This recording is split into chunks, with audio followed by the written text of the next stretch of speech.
There was a behaviorist, her name was Deb Taylor, that was very beloved in our community and among family medicine residency education. And she used to say, show up and say yes. That was Deb's cry all the time. Show up and say yes.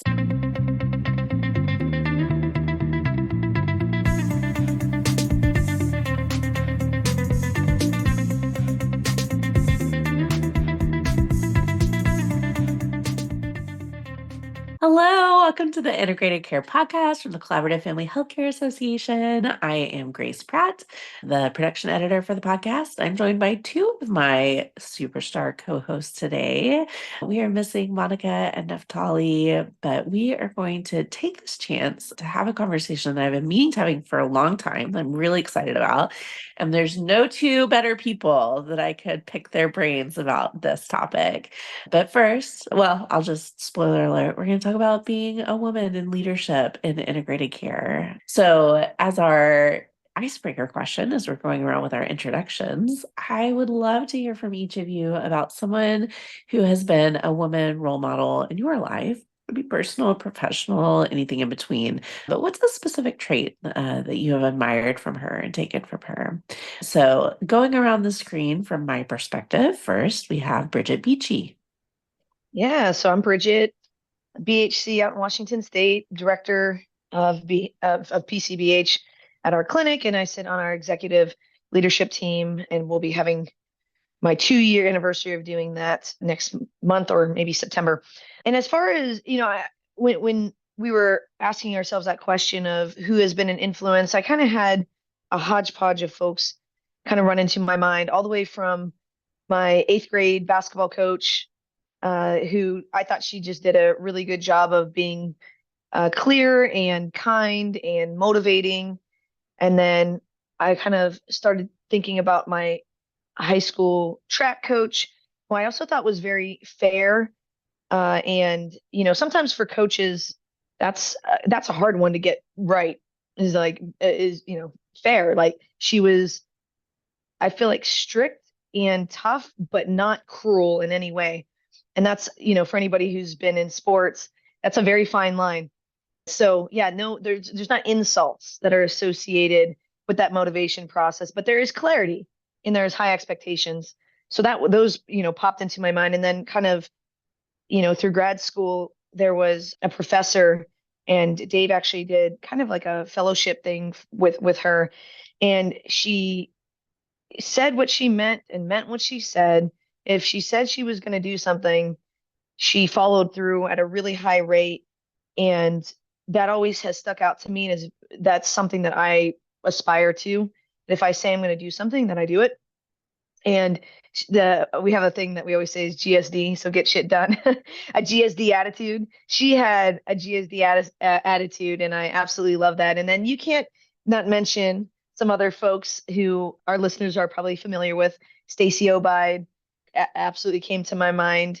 Even though we're more peers, there's certain things that I look up to her with and see her leadership qualities as just kind of leading the field. Patty Robinson is prolific, the most prolific person with that I've ever seen, going and setting up healthcare systems in other countries.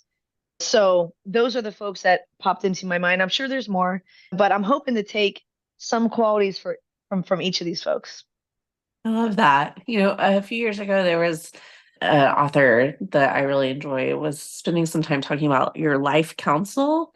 And she was talking that Laura Tremaine is the author. And she talks about having all these different people in your life who bring something different. And so, I wasn't intending for you to have a whole list of people, but I love so much that there were so many people that bubbled to mind for you and like all the different facets of perspectives of how they have led or mentored in your life. So thank you.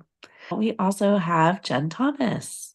Okay. Hi, everybody. I'm Jen Thomas, Family Medicine, Addiction Medicine, Morris Hospital, Morris, Illinois, director of our IBH shop up in Northern Illinois and figuring that out day by day.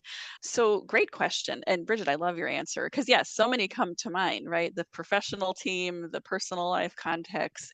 Absolutely. You're blessed to have a long list to draw from of females in your life that have been influential and helped create who you are. So yeah, I'll throw out a few. I mean, my mom, she's amazing, speech path audiology background, worked with specialized care for children at UIC for many a year. My rock, hope to be like her in so many ways. Professionally, Mary Dobbins comes to mind. So when I was a little med student at SIU Springfield in Springfield, Illinois, I was on the psych clerkship, and I remember the residents chatting about there's this Dr. Dobbins that was a pediatrician, like practicing, and she went back and became a child psychiatrist. And they were all like, wow, like how much knowledge must she have that's both medical and behavioral health? So we all heard of her and we're like, wow, what a badass. That's so cool. And I didn't actually like rotate or meet with her, but then incidentally, like years later, like literally about 6-7 years ago, I like cold called her when I was like trying to figure out how to be a IBH, I don't know what, director. I didn't even have a title. I like cold called her, emailed her, and she's like, Jen, SIU, yeah, what's going on? And so literally like Googled her. I was like, what does she call herself at SIU? Okay, director. I'll call myself that. And I mean, it's naive to think about in retrospect, but very much a mentor. And since then, absolutely have really developed a love of integrated care, and knew that she was a tribe member before I even knew how to have language for that. And she's just a fantastic human being, and love her, and learned a ton about her and how to make integrated care work in so many different settings. So yes, wholeheartedly agree that we need a tribe of mentors, friends to cheer us on when things get bumpy, because they will, right? Yeah, I love that. Thank you, Jen. And like I said, I'm Grace Pratt. I'm going to apologize for my voice to our listeners for this week or this month's episode. I'm just not feeling great, respiratorily speaking. So bear with me. I am the behavioral medicine faculty at Integra's Great Plains Family Medicine Residency Program in Oklahoma City, Oklahoma. And I've been the production editor of the podcast for, I don't know, 5-6 years now. My first female role model was absolutely my mom. And one of the things that I hope that I always carry from her in me is her kindness. There was not a harsh, she was a little sassy occasionally, but there was not a harsh bone in my mom's body. And she was so patient and so kind. And so I always hope to embody those things.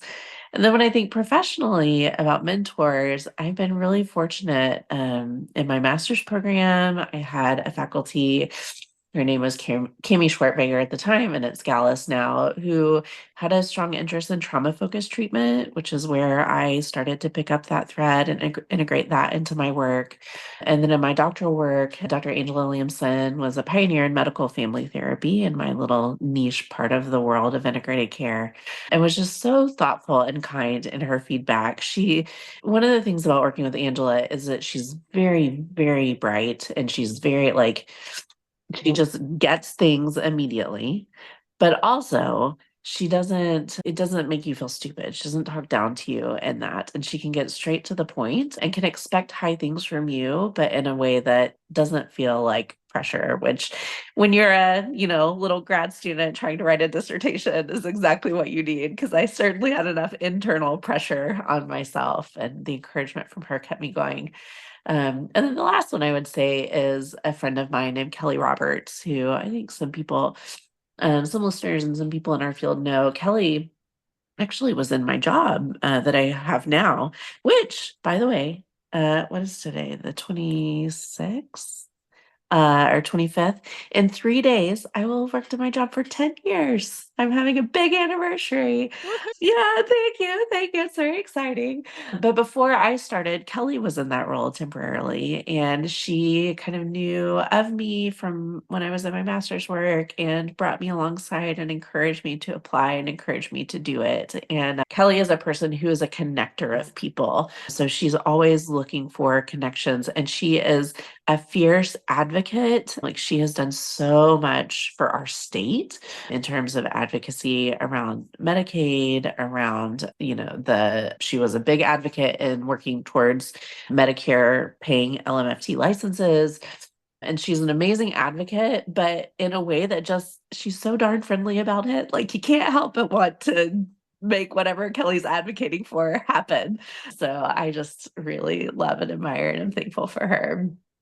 So, what a fun way to start our podcast, just thinking about these women that have come before us and are alongside us. And yeah, and now to get to talk about just some broader thoughts about being a woman in leadership and what that looks like. So I would really love to start us out by just asking each of you about what that path has looked like for you. So, as you were doing your introductions, you both mentioned several leadership positions that you do hold. And I know that you didn't even cover all of them. I know that there are other things that both of you are doing. So I wonder if you could start by naming a few of those roles that you have, and what has that path been like for you? How did you end up where you are now? Do you want to go, Jen? Sure. I'll fire away. Yeah. I don't know, the theme is unexpected and curvy. Very much not, I'm going to do this and have this title and do this job, setting out as a young learner and student, very much figuring it out as we go. I don't know. I guess I went into family medicine because I liked the diversity. I liked the continuity of caring for families. I had great teachers that made it look so much like it was a really fun, cool specialty. And I guess that's what drew me to it, but had no clue that integrated care was going to be a chapter for me at the get-go. I came to integrated care out of pain point obstacle of like, we don't have enough psych, we don't have enough help with behavioral health. I wasn't trained enough. I know a little bit to be dangerous and everything's just outside my comfort zone. SOS, please God help us figure out something different. And just that, learning and getting curious. Like I literally started hearing you guys on the podcast, Bridget and Grace, your voices, which I love dearly, talking about primary care and behavioral health and things like contextual interview. I'm like, what is that? Google. And knowing that that was a field, but that was something we can do in primary care, it was just mind blowing. So God, no, I didn't, I'm going to be a director of IBH. I didn't even know what that was.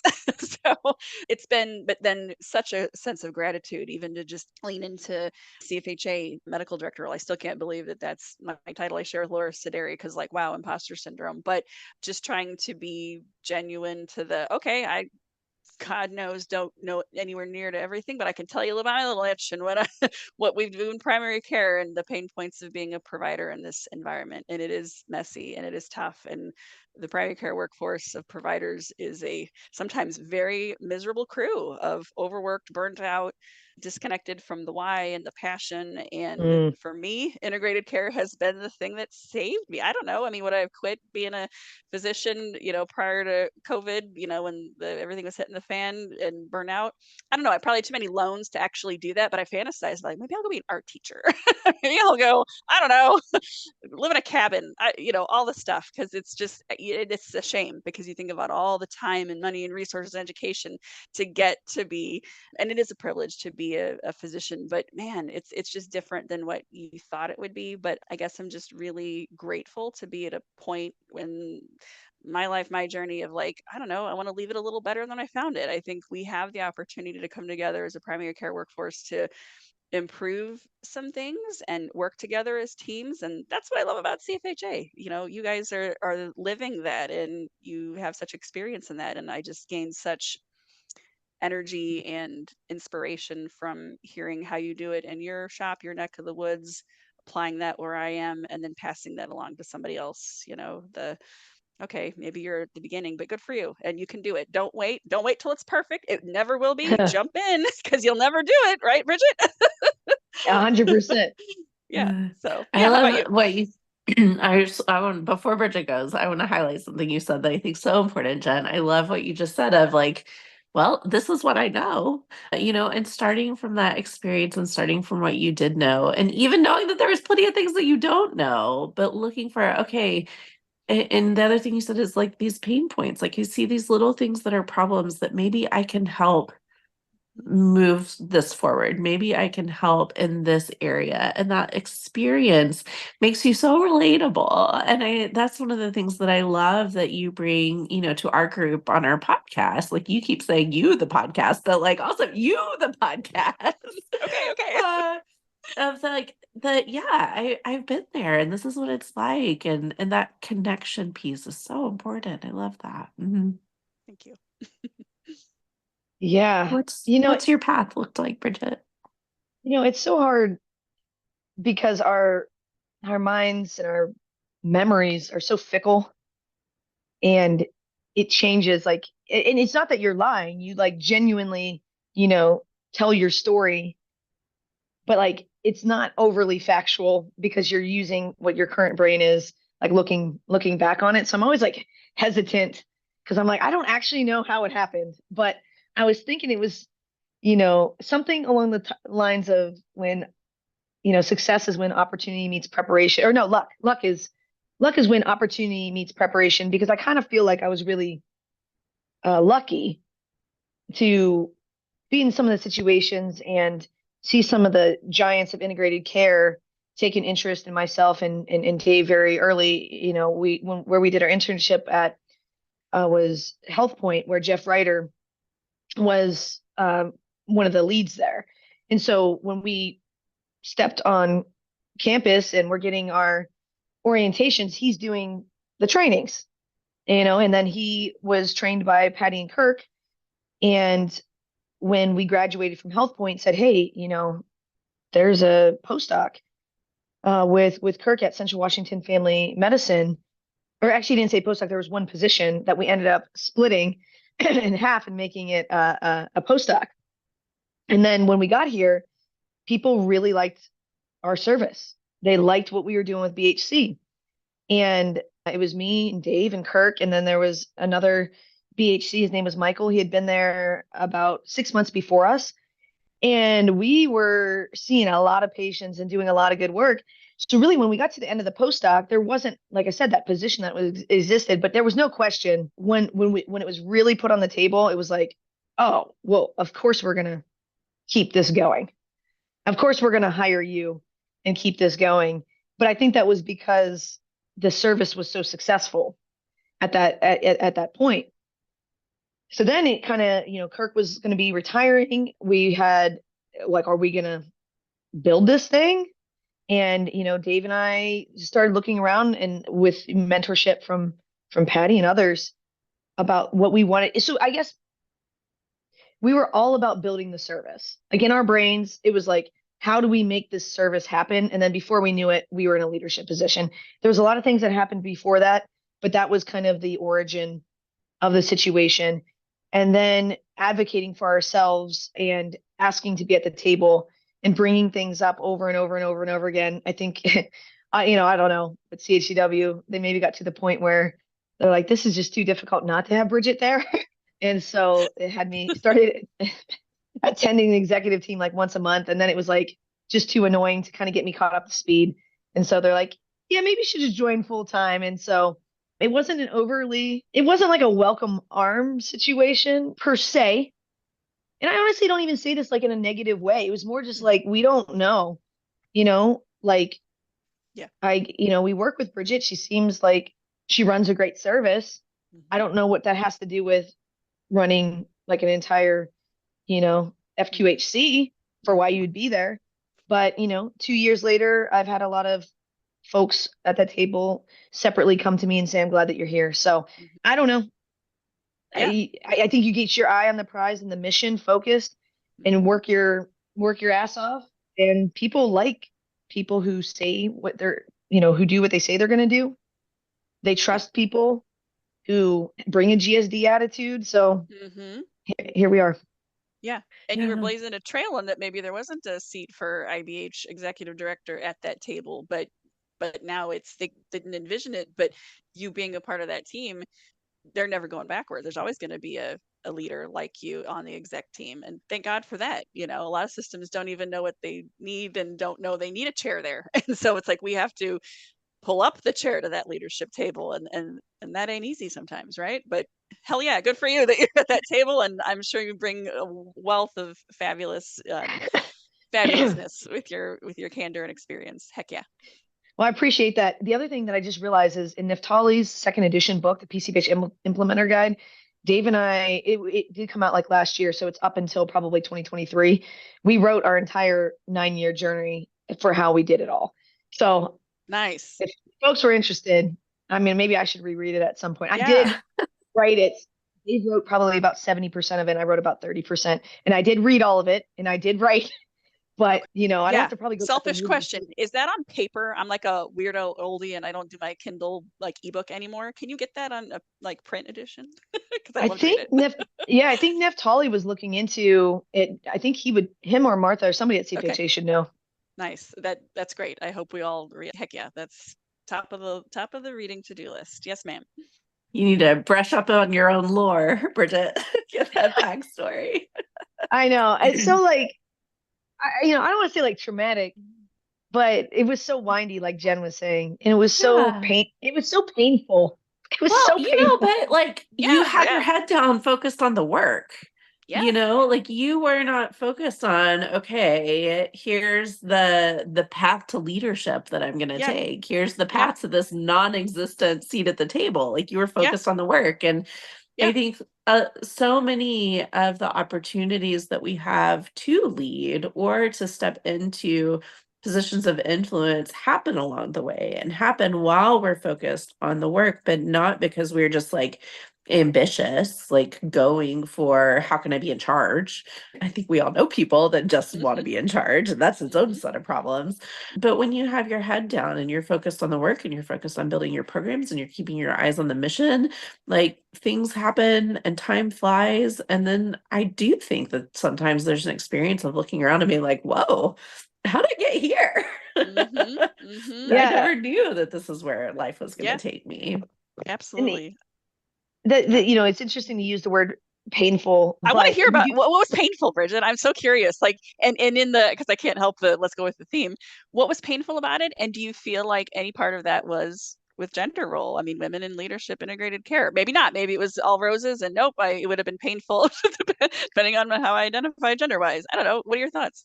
yeah, Dave and I had the opportunity to kind of go through it together, and so I didn't necessarily feel that there was a gender aspect to it. In fact, I, I've just seen him go through some. I don't know. That seems very like a can Okay. of a whole Yeah. situation. I Yeah. didn't feel it was gender role or being a female, Sure. although I'm not saying it's not. Sure. I just personally didn't feel that, and I saw him going through the same things. Mm-hmm. And in some cases, folks were harder on him, it felt like. Okay. Oh, it was just an interesting situation. The politics of it, having a message and not knowing how to get it across. So where you know what you're saying, you see your vision and you say it and you think you like nailed it. And other people, that you've talked to are like, yeah, you nailed it. And, somebody your boss doesn't get it. And you're Mm-hmm. like, but and it's not even in those situations. It wasn't even like I felt like Dave and I make this joke. We said that we felt like we were playing director. Like, are we the Mm-hmm. directors or are we playing director? Because the way you're Yes. treating me, it's making me feel like we're playing director. Because like, do I get to call the shots or do I not get to call the shots? Correct. And Yes. that was a whole situation, and then the politics of things, and then people's perception of what they think that you're doing, and taking criticism that you're like, where did this even like come from? It doesn't live in my brain. It doesn't live in Dave's brain Mm-hmm. or body, and Mm-hmm. to like, so you're just on display more, Yeah. and you could be saying something for 2, 3, 4 years and nothing happens, Mm-hmm. but then all of a sudden it does. Right. So I don't know. It's like in Angela Duckworth's Grit book that she wrote. It's Right. like a huge part of success is literally just like persevering. Yes. And I'm going to beat myself up so bad about like I don't want to be invalidating towards other women and say like it's not. I think the challenges that I experienced with that painful process weren't the ones that were associated with gender role. Not saying Sure. I don't run into different gender roles Sure. and Sure. all the time. And then there's Sure. also the internal Sure. experience of like, you know, men have so many leaders like off the top of their head. Yes. And obviously, Grace, you asked that question. I was able to come up with them, but it did take me a second to think. Mm-hmm. And because there's not as many females in visible leadership roles Mm-hmm. traditionally. And so there is a little bit of like, I don't see a lot of other people on the daily with that visibility and representation. So you can't tell me that doesn't make some type of influence. And for those what I've talked on here before, I had a brother, all male cousins. I grew up in a neighborhood of all boys. I grew up playing sports, so I was used to being the only girl in so many contexts. Playing even to this day, like going and playing basketball, like pickup. It could be me and like 9 guys. So Mhm. I'm Mhm. used to it, and I don't think that's necessarily how everybody has experienced their life. So Sure. I don't know, I'm going to beat Yeah. myself up, but we can move on. No. We can move on. No, No, and you're on point, 100%. Yeah, go yeah, Grace. and that's sort of, I think, the point of intersectionality, right? Like sometimes gender is the thing at the forefront, and sometimes it's not, but that doesn't Right. mean it's not there in the background. And I'm Yeah. curious to hear from you, Jen, being a woman in medicine, because that is its own separate Mhm. situation. Being a woman, being a mother, and like Mhm. holding these roles and then being in leadership. How have you felt that intersection of identities? Yeah, I mean, God, and I am not even anywhere close to any kind of expert on gender roles, like not even. So I'm gonna beat myself too, Bridget, with like, am I talking about something I can speak to? I guess I think it's kind of, micro macro. Like there's macro gender level things that happen in any system, right? Or culture or whatever group.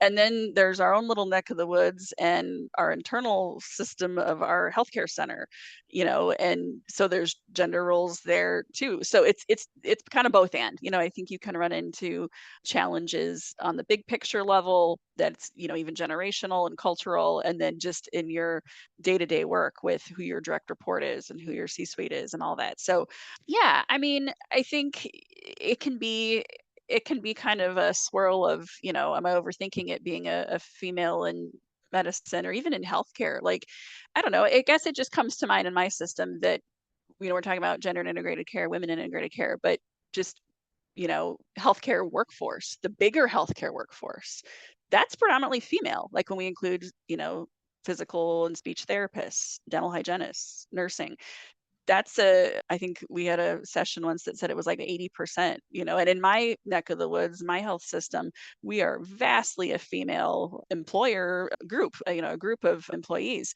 Where I think we have challenges on that is that it would be nice to see that diversity reflected in leadership, because as much as we're 80% of the workers in a hospital, it is not equitable that then the leadership tends to be, at least in my neck of the woods, older white males. And that's okay, or it's not. I don't know. It just doesn't reflect the workforce.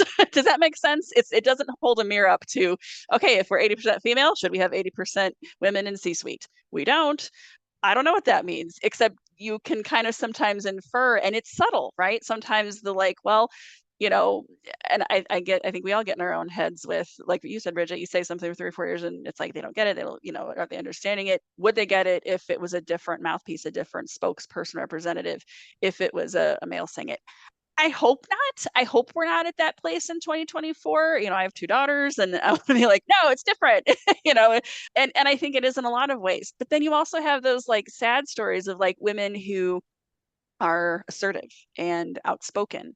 And I have absolutely seen the labels of they're aggressive or they're hostile, and to the point sometimes where it's punitive and positions are lost, and it's like that's not good. So, and again, I'm not saying that's every case. So I think it's tough. I don't have a sense of what the answer is on that, but I think those themes can be subtle, and I think it's very different. Just like all of integrated care, everyone's context, system, teammates are Mm. different, and I think there's probably sprinkles of that stuff throughout it, but it's tough to navigate. And so I hope that we're, at least with CFHA, building a community where we can like talk through and compare notes, like, hey, are you seeing this where you are? Is this something that is a healthy dynamic? Should I push back on that? How can I be a leader for future, women in integrated care, with what to expect, what to float with, what not to accept? I don't know. It's tough, I Well, guess. I don't know if listen, that we're made not going to sense. solve it on this. We're not going to solve it Okay. on this podcast. That's All right. fine. But I think But that we want to. just We want to solve it. No, I'm kidding. Right. well, Yes. I'm kidding. like, Yes. I'm listen, kidding. we're good, but I don't know if we're that Not good. that good. But I think that there's value in feeling heard, and I think there's value in having experiences amplified and like looking across and being like, oh my gosh, you too, me too, and to see that connection. And so I am curious, like, if we're thinking about just you as leaders, don't feel like I'm asking you to be an expert on women in leadership right now, but for you as a leader, what have been some of the challenges, what have been some of the obstacles that you've faced as you've taken up that role?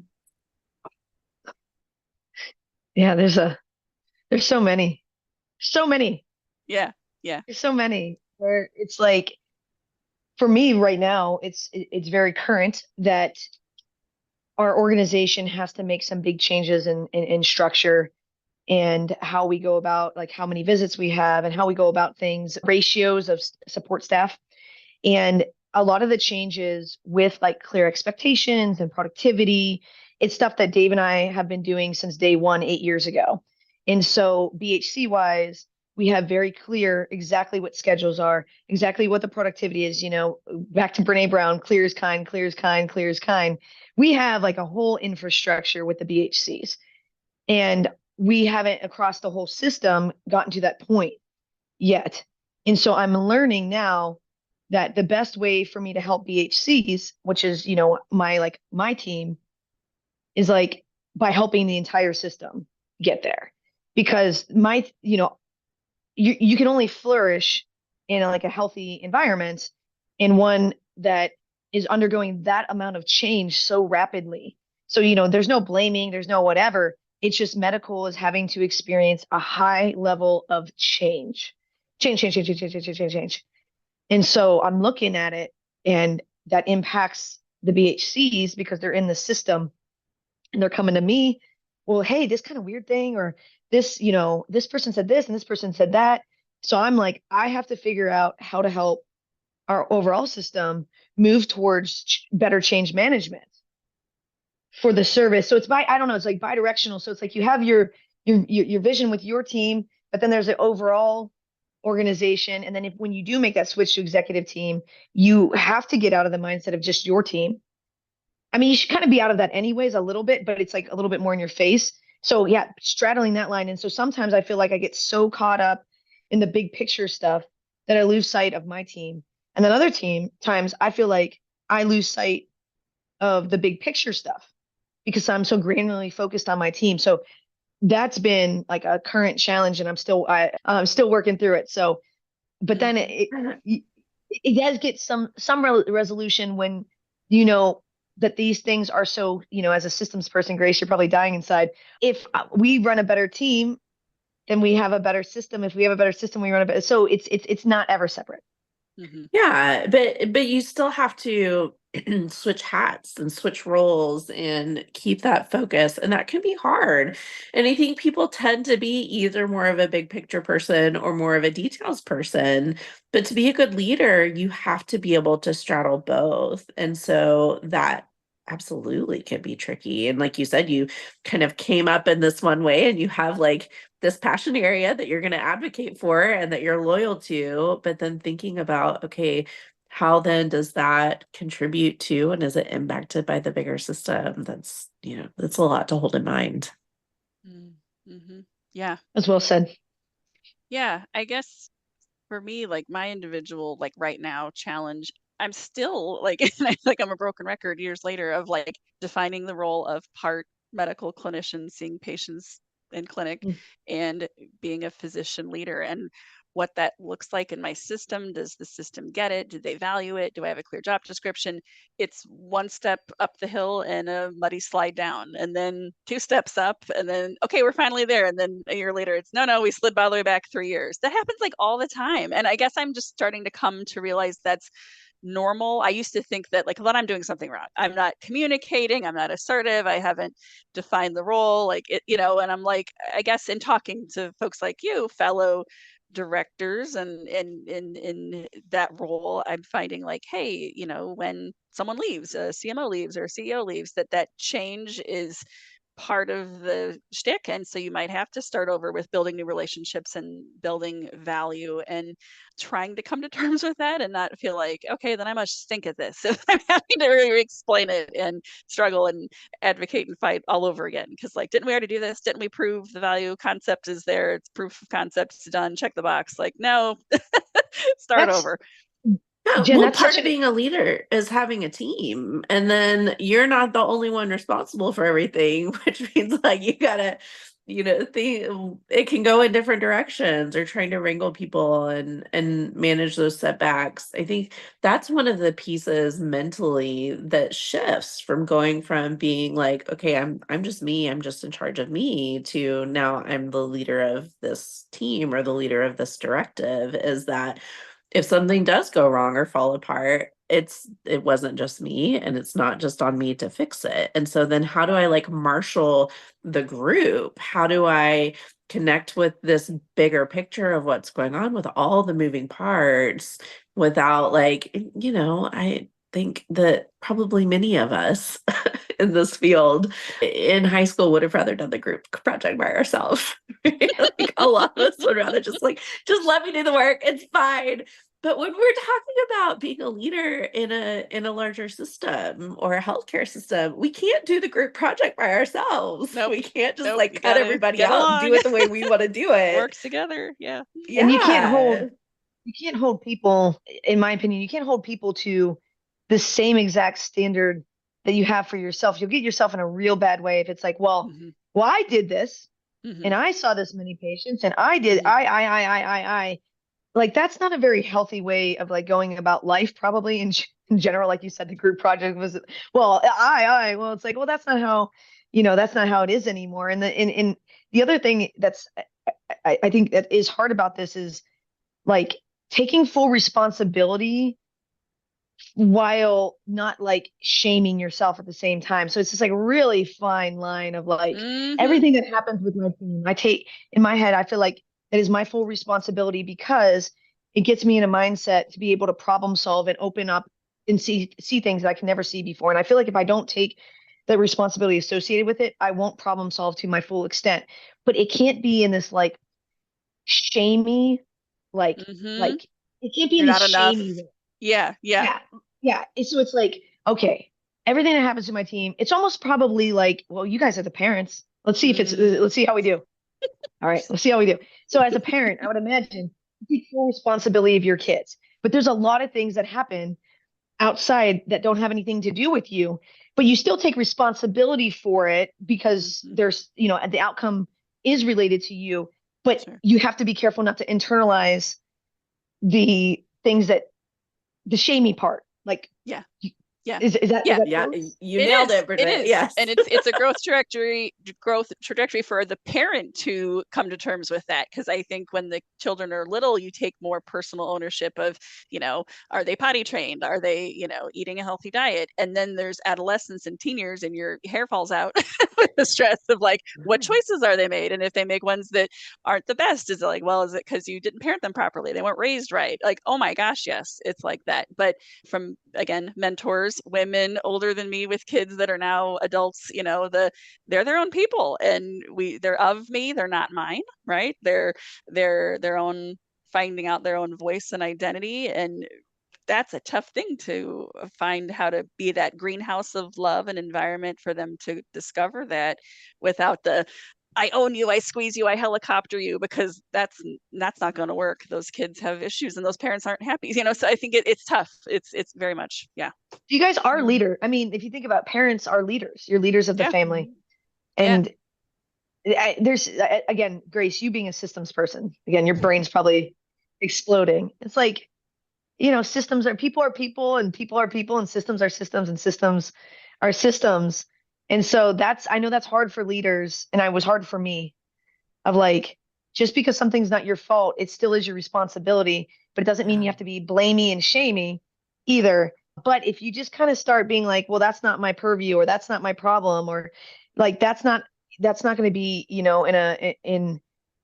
a good way either. So I'd rather take the full responsibility, even the thing, and just I have to watch internally with that shame and blame Yeah. train. I think this is there's this quote in my head. I don't think it's like a real quote. I think it's like something from one of those tear off a sheet a day calendars or something like that. But it's like Those are good a too, good man. right. A good leader accepts responsibility and shares credit.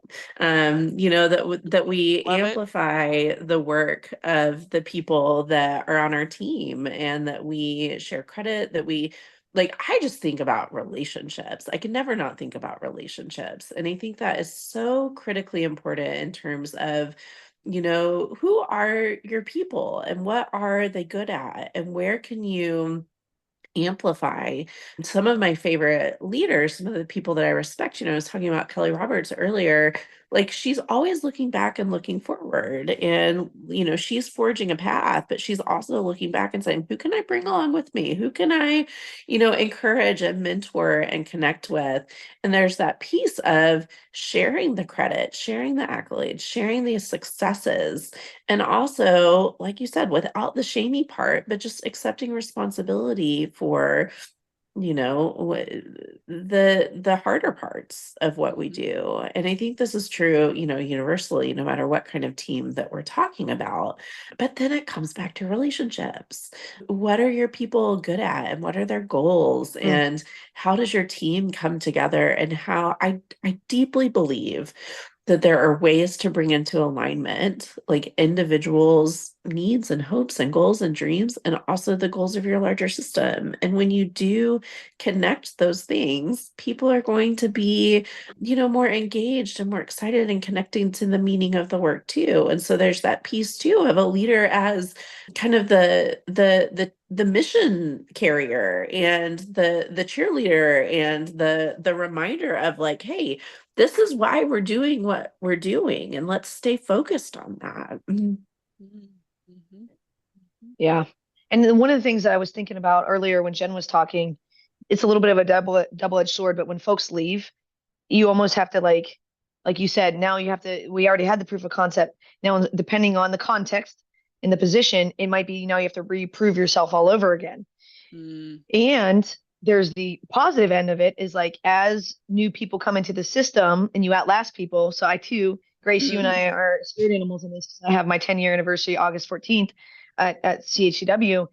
There's a lot of times we have new people in, and I'm like, this is how it's done. So you can kind of start a whole other, like as people get added, when certain things come up, we're like, yeah, well, BHC does this, and here's how BHC. So I used to kind of almost like throw it out there more as like an option. Now when I onboard like new people in leadership positions, I say, well, BHC does this and BHC does that, and here's how we do it. So everything is here's how we do it. And I found over time, and it does depend on the context, because you can have somebody kind of like you said, topple it down. You get further and further along to where people are like, oh, well, this is just like now you become the like this is how we do things. You get to set the standard. Yeah. So that's another part of this long game is, folks are always like, well, have you ever thought about going to a bigger system? I'm like, hell no. No, not, Yeah.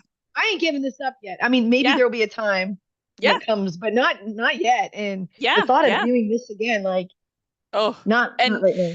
I think medical providers have that grass is greener, mirage temptation a lot of, oh, if I just jump ship and go work at a different health system or different hospital, they'll get it. And it's like, I think it's not always that simple, right? And if what is dysfunctional, what is something you can live with in a system? I think that's everybody's personal boundary, right? Of like, is this worth patching the holes in the deck, and this is the ship we got, we're gonna make it float and get somewhere beautiful, or is it time to let it sink?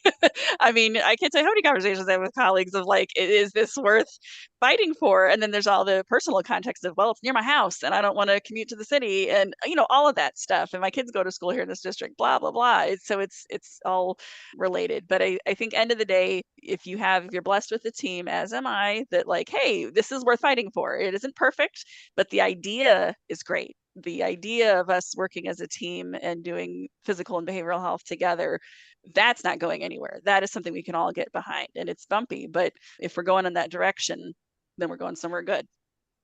All that. Well, I can't, we're about to need to wrap up. This has been such a good conversation. I want to plug our series, our coming of age series that Deepu and I have been doing, that is coming out right in your regular podcast feed with leaders of CFHA through the years. And, so many of the things that we're talking about, they're talking about the organization as a whole, but definitely also talking about having those positions of leadership and how they came into those paths and how they came to know each other. So if you want to hear, more stories of leadership from our organization, that's a good place to find them. And I was just thinking, as you guys were talking about that at the end about different systems and like when it's time to stay or when it's time to go, just recognizing that like, a lot of it is about the next right thing. And I think we do need more integrated care leaders on a bigger stage because just like you said, Jen, you can jump to another system. As long as you're still in the United States, you're still dealing with some of the same challenges that we're facing. We need people at higher levels of leadership. We need to keep this going. But in the meantime, for each of us individually, it's like, what is our circle right now? And I would anyone who's listening to this that feels like they're not a leader, I would push back on and say, you may not have a director title. I don't have a director title, but we have a sphere of influence. We have an opportunity for leadership on whatever scale that is. And we have to be looking around us. We have to be looking for those opportunities to connect, to support, to be engaged, because that's where change happens. And so, a final word from me of a leader that I admire and respect. I have a little community of behavioral medicine faculty and family medicine programs through STFM that I'm involved in and a leader in that group. And we have a saying. There was a behaviorist, her name was Deb Taylor, that was very beloved in our community and among family medicine residency education. And she used to say, show up and say yes. That was Deb's cry all the time. Show up and say yes. Because, and especially when she was talking to behavioral health faculty who were like, I don't know anything. Why am I even here? Nobody wants me here. And Deb, it was the same thing every time. Show up and say yes.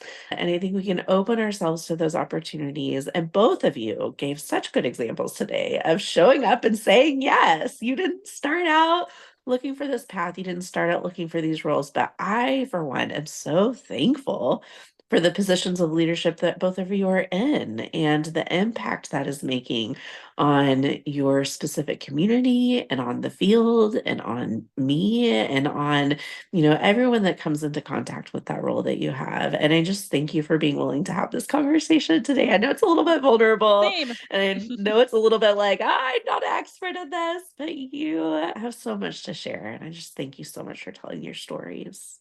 Oh, ditto. Right back at you, Grace. Mm. I know we got to go, but I had an epiphany when you were talking. I read Stacey Abrams. She's a Black female politician. Her book, I think it's Lead from the Outside or Lead from something. I'm sure if you Google, it'll come right up. She talks about women and minoritized folks not shooting themselves in the foot. You know how we were talking earlier about some of the internalized things, and probably, Grace, what you're saying about like showing up and saying yes. She's like, don't shoot yourself in the foot. And it wasn't in this like blamey type of way either. You'll just have to read it because obviously she was so eloquent and a phenomenal writer in that. And then the last thing I'd say for other folks who are in any situation where you have direct reports, get yourself a system, whether it's Studer and reading all the Studer books and going to some of the Studer trainings, whether it's 4 disciplines of execution, whether you go and get training in like, what is it, Lean Sigma, whatever it is, get yourself some leadership training and then don't stop reading books because you can have that scaffolding process. As you get one thing down, you read something else, you can add a little bit nugget, a little nugget. So you just got to get started with it because what I see sometimes for, it doesn't matter what gender, all of the above, folks don't have a system. It would be like being a clinician and not having an internal conceptualization. And so that would be terrifying for me as a clinician to not have a modality of how I'm conceptualizing. And that's what I see a lot. So get yourself a system. If you don't know what I'm talking about, email me because I will help walk you through it. I love that. I'll be emailing you as soon as we hit end. Lead from the outside. Yeah.